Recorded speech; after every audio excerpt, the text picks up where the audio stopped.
Hello, this is Aaron Wren. Thank you for joining the show today.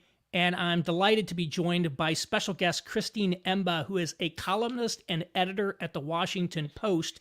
And she is the author of the recent essay, Men Are Lost, Here's a Map Out of the Wilderness. There's a link to that in the show notes. You'll definitely want to check it out. So thank you very much for joining, Christine. Thank you so much for having me.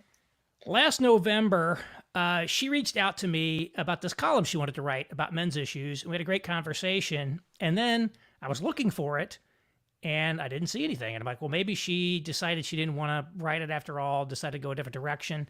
And then the last month, out came this, not a column, not a 750 word op ed, but a 7,500 word essay in the Washington Post.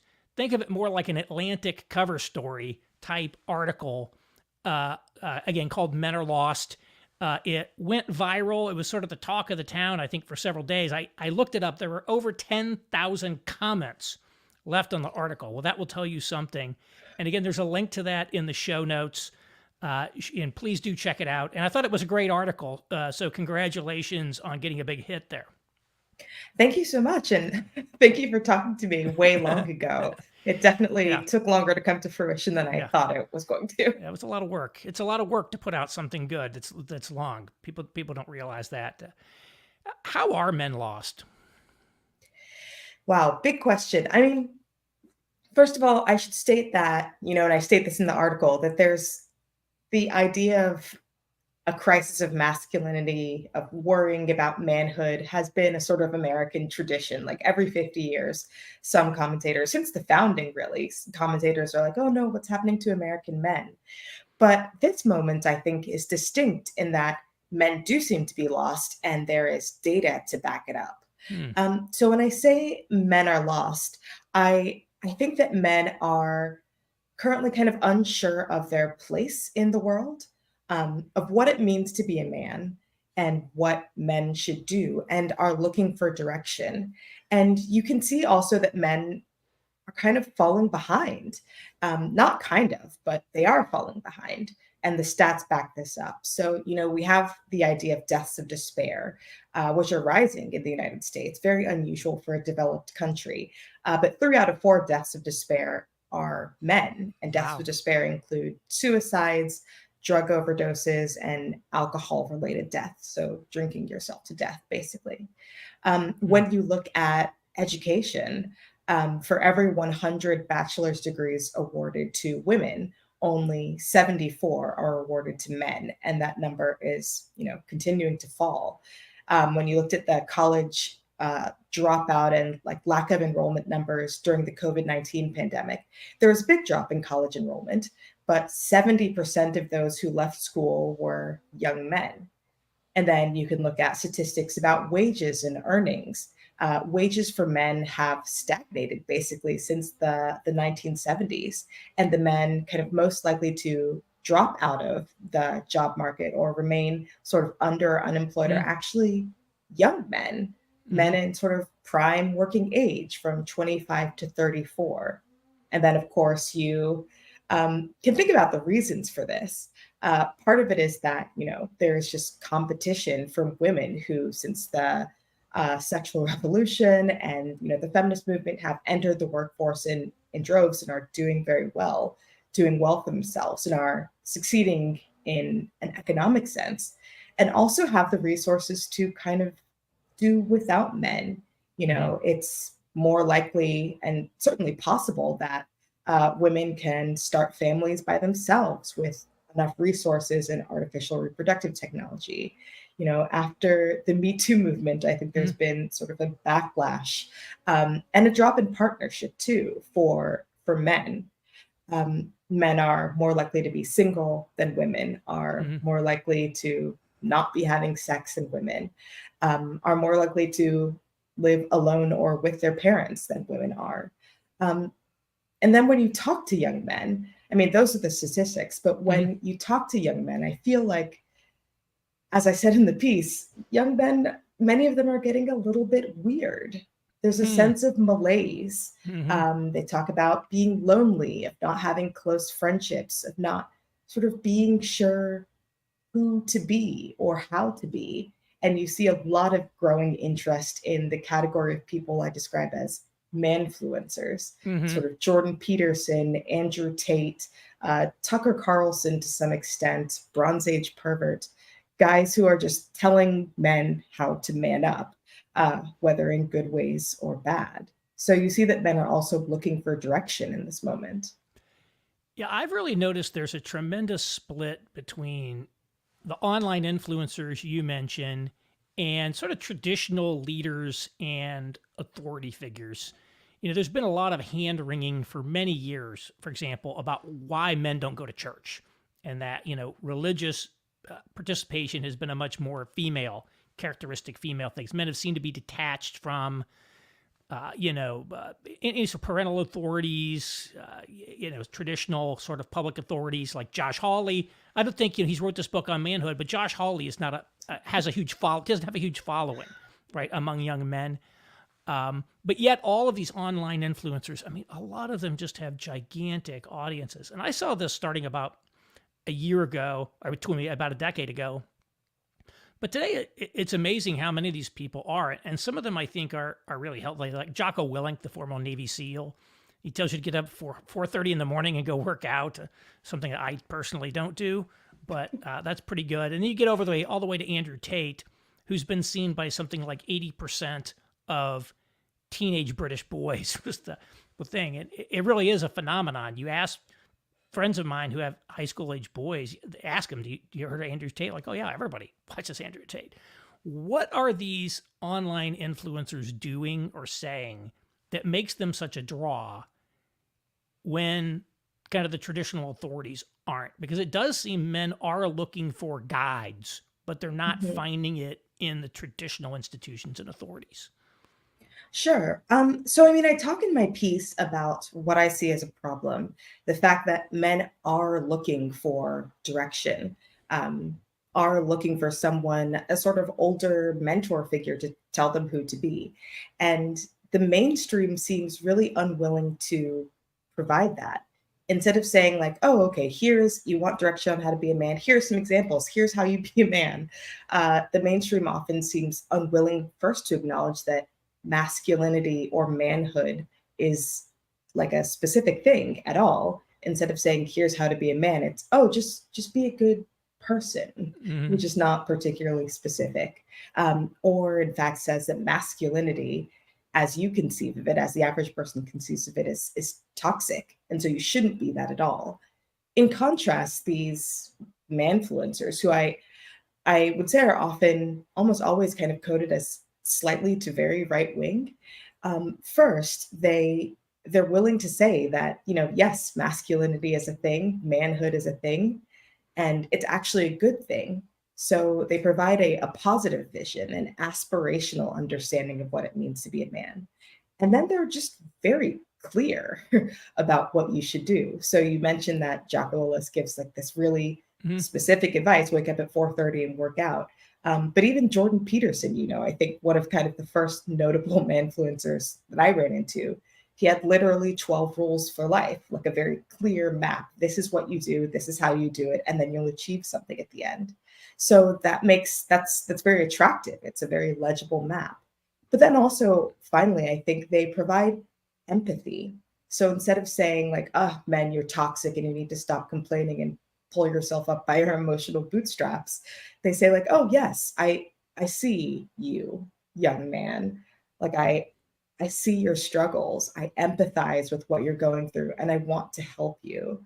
And that help can be good or bad, but they're acknowledging sort of this connection there, acknowledging the problem and making people feel really seen. And I think that's really attractive. Yeah, you mentioned the American Psychological Association report that they did on masculinity that basically just defined every traditional masculine trait as toxic, says it needs to be deconstructed. It's certainly easy to understand why when institutions like that define masculinity in exclusively negative terms, young men look at that and say, I don't want any part of that, even if they wouldn't ordinarily be attracted to, Bronze Age pervert or something like that. They're like, well, this is the alternative. I don't want that. Maybe maybe I'll find someone else that sort of takes it seriously. And I think you have a great insight there that these people care about men. They don't just deliver man up lectures. They might challenge you to get up at 4:30 in the morning, but they don't give you this lecture that's just all about you need to step up and work hard and get married and sacrifice and serve your wife. And that's the whole kind of conservative shtick on manhood. It's all about essentially self denial, and it's really has nothing to do with the men themselves. It doesn't give them anything that they want. And the thing that I loved about Peterson's some of his rules is that they really work at kind of two levels. When he says clean your room, bucko, it's kind of a metaphor. But if you're like one of these lost boys, you could literally start, well, I'm just going to physically clean my room. It works at sort of a naive level as well as sort of a metaphorical level. And it's kind of, it is impressive. I did find it interesting that Peterson and some of these people actually do have some female followers. They're not entirely male dominated, but certainly heavily. You quote Richard Reeves in the book. He wrote, in the piece, he wrote a book called Of Boys and Men, also got a lot of press. He's a former Brookings Institution scholar who's now founded his own institute on boys and men. And you ask him, okay, Richard, what is a positive? You document all these issues, some of which you talked about. There is no positive vision of masculinity in society. And you ask him, what should one be? He's like, that's a good question. I haven't really thought about that. He's like, I don't really have a good answer yet. And I think that's something he's working on. Do you have a suggestion for sort of the mainstream on how they should think about an aspirational vision of manhood that would be more appealing to many of these young men who might turn into an Andrew Tate? I mean, some people you're not going to reach if they really, if you want to be a pickup artist, I know there's a good alternative to that.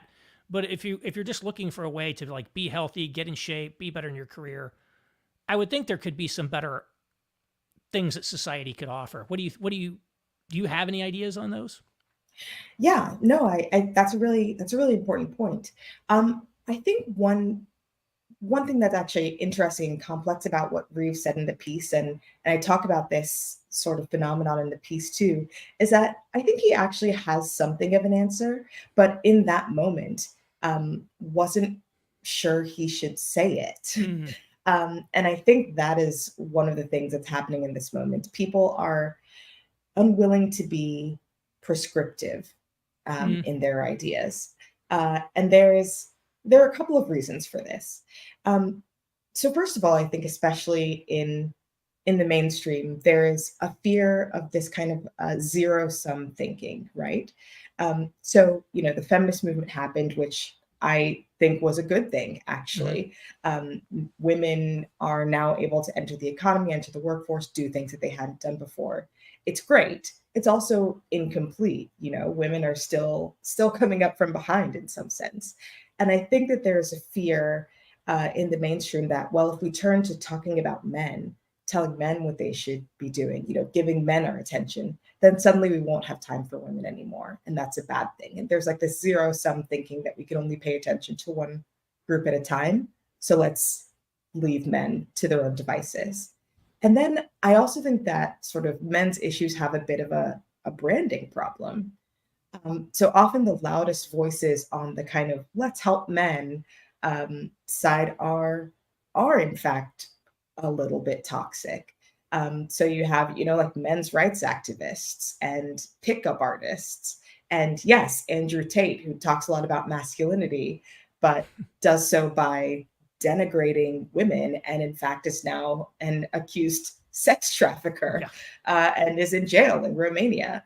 So when you start talking very openly about like, oh, here's what men should do, like here's the ideal man, there's a little bit of worry that you'll get a kind of side eye, like, oh, you're one of those guys.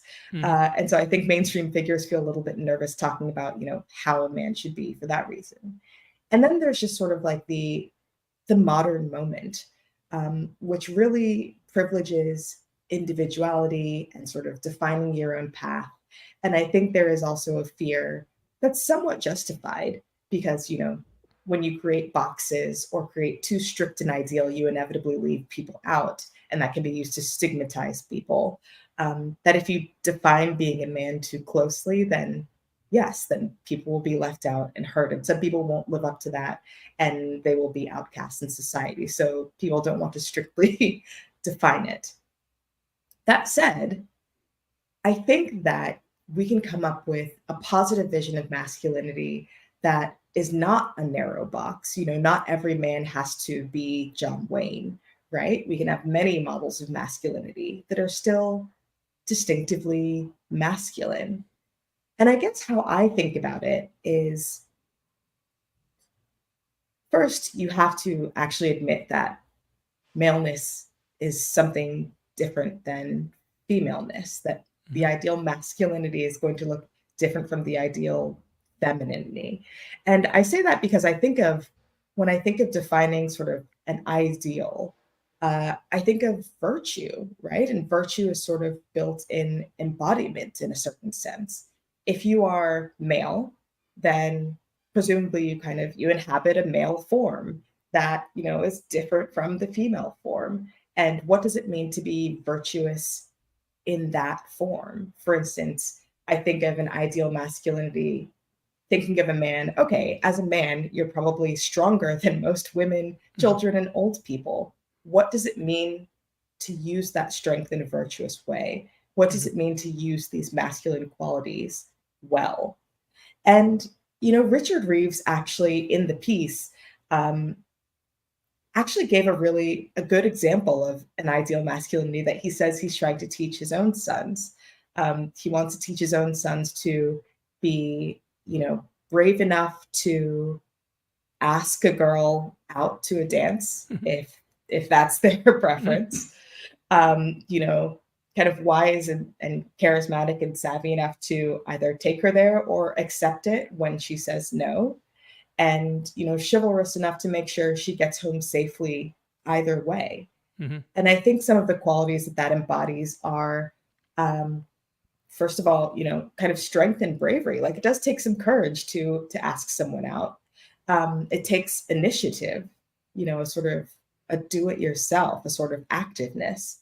um, it takes responsibility, so there's a sense of duty that I think is involved in being a good man. And I think it's interesting that you mentioned that, churches and other communities tell men to be servants and to serve, and there's Mm. nothing in it for them. But in some sense, I do think that there is an aspect of masculinity, ideally, that is about taking care of and protecting others, No, I'd agree that there's an especially those element to that. who are weaker than you. And yeah, a sense of self mastery and honor. Yeah, it's interesting you say that Richard Reeves to ask a girl out on a date. If you look at the manosphere people, I mean, that's one of the things that they argue for. By and large, they tell you to stay off online dating apps. So you have to have the courage to actually talk to a woman and ask her out In person. in person. And there is something that's very difficult to do for some reason. And so that is, I think that's like actually a good thing that you should have the confidence to do that. I'm also am reminded of this one YouTube clip. It was some pastor, I can't remember his name, who talked about what he called the man spectrum. And he said the man spectrum Hmm. extends from Mr. Rogers to Mr. T. He's like, find your place on the spectrum. And I think the point was that there isn't just one size Right. fits all model where you have to be some bodybuilder who's into training Brazilian jiu jitsu and, eating paleo and all of that stuff. So, yeah, I think you can end up with an overly limited and kind of almost cartoonish Mhm. stereotype sometime.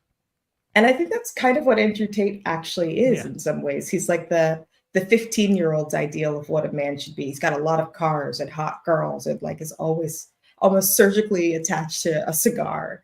And it's kind of a caricature of masculinity, but it's very clear and obvious. And so he is Hmm. attracted to a lot of 14-year-olds. I think he somewhat channeled some of the hip hop themes into a sort of a Hmm. different format where he's like, I got the Bugattis, I got the private jets. This is what you should aspire to have. and he just sort of like repositioned it in sort of a self-help form and like rather than an entertainment form. Although there's certainly an aspect of entertainment in what he does. All these guys have to be entertainers. That's one of the problems with social media, in my opinion, is everybody has to be like a clown on stage, kind of like forcing the clicks. But yeah, he's definitely an interesting one, and we'll see what happens to him as his charges develop there. But Yeah. I mean, the problem with, yes, I do think that everyone has to be an entertainer. That's an interesting way yeah, of putting it. And one interesting thing about, what does a good man look like is if you talk to people about what a good man looks like, most people will say, well, a good man is not the one out on stage like flaunting his good manness, right. right? And so that's another reason to be sort of questionable about these advice givers. But with Andrew Tate, I think specifically, and with the figures like, Bronze Age pervert, what is really alarming is that their ideal of masculinity, their ideal of manhood is entirely amoral, and it's not pro-social in any way. It's very selfish. It's all about being in service to yourself, putting the world at your service, taking and not giving back. And if that is the mode of masculinity that men are emulating, we're going to have a real problem. No, I agree with that. It's like they took the whole servant leader concept that a lot of people have, where it's like you're nothing but essentially an expendable, vehicle to like serve other people, and flipped it to the other extreme. It's like it's all about you. I think Jordan Peterson does a pretty good job of trying to balance that, where he's like, look, you're important to other people, ergo, you actually have to take very good care of yourself. And if you're not healthy, and if you're not in a good place, and if you're not successful, you're not going to be much use to anyone else. So I think finding a balance where like being, having something, you have to have something to give something. And so Mhm. accumulating and being successful is good, but it can't just be all about yourself. There does have to be something that is for the benefit of other people as well. And I certainly agree with that completely.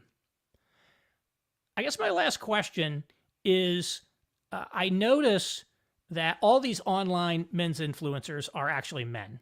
I don't know that there are any female online influencers who are really active in the men's You're space. men. I think maybe Candace Owens, I don't listen to her stuff, but maybe she has kind of a men's following, but she's more of a political person, I think, than sort of a men's influencer.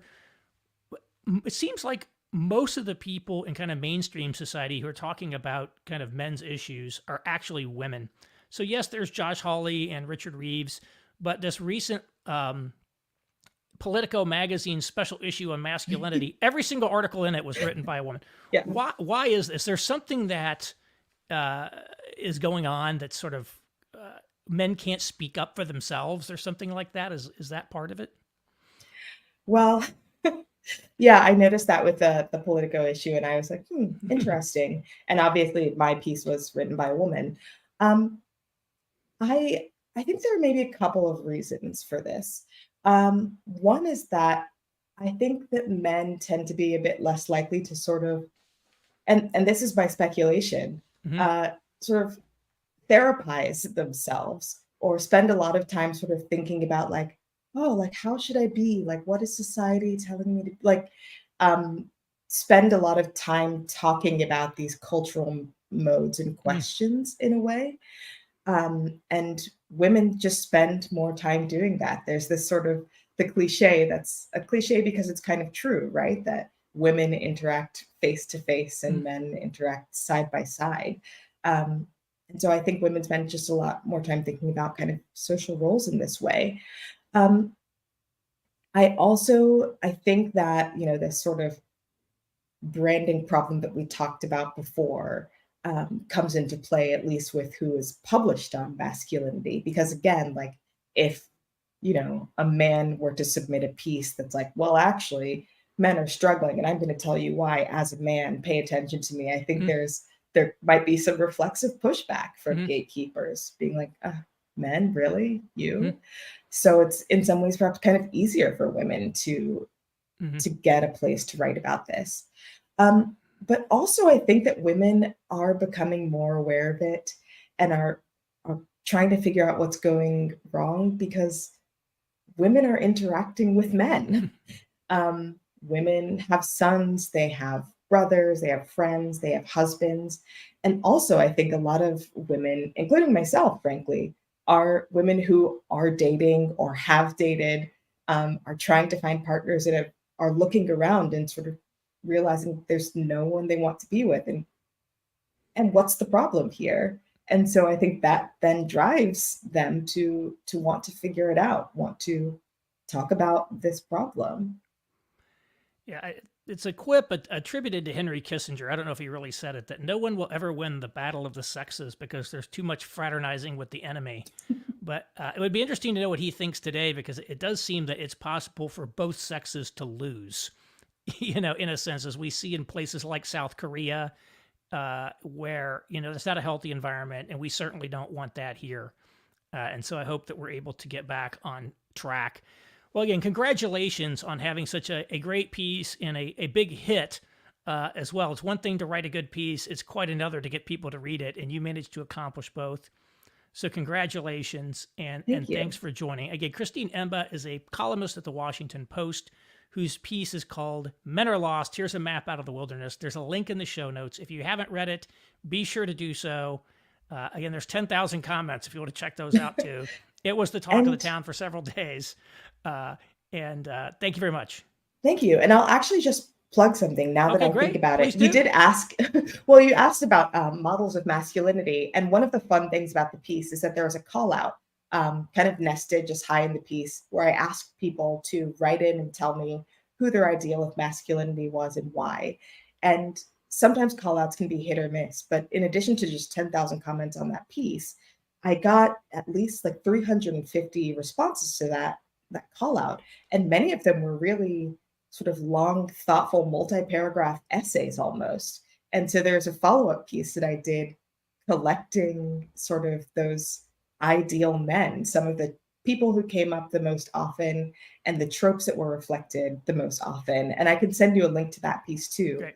But it's really fascinating. But it's actually the spectrum you described from Mr. Rogers to Mr. T. Mr. Rogers came up a lot, surprisingly. But then so did everyone from the man in Cormac McCarthy's The Road to Johnny Cash to LeBron James. Yeah. And yeah, I'll be writing more about this subject. And I am soon to be launching a Substack where I will collect more writing on this and also future writing. So christineemba.substack.com. Well, great. I'll make sure I get links to all those in the show notes, because the reason to go on a podcast is to promote the stuff that you're doing. And I want to make sure we give you the full opportunity to do that. And so definitely check that out. Check these pieces out. Well worthwhile. Thank you again for joining. I really appreciate it. Thanks so much for having me.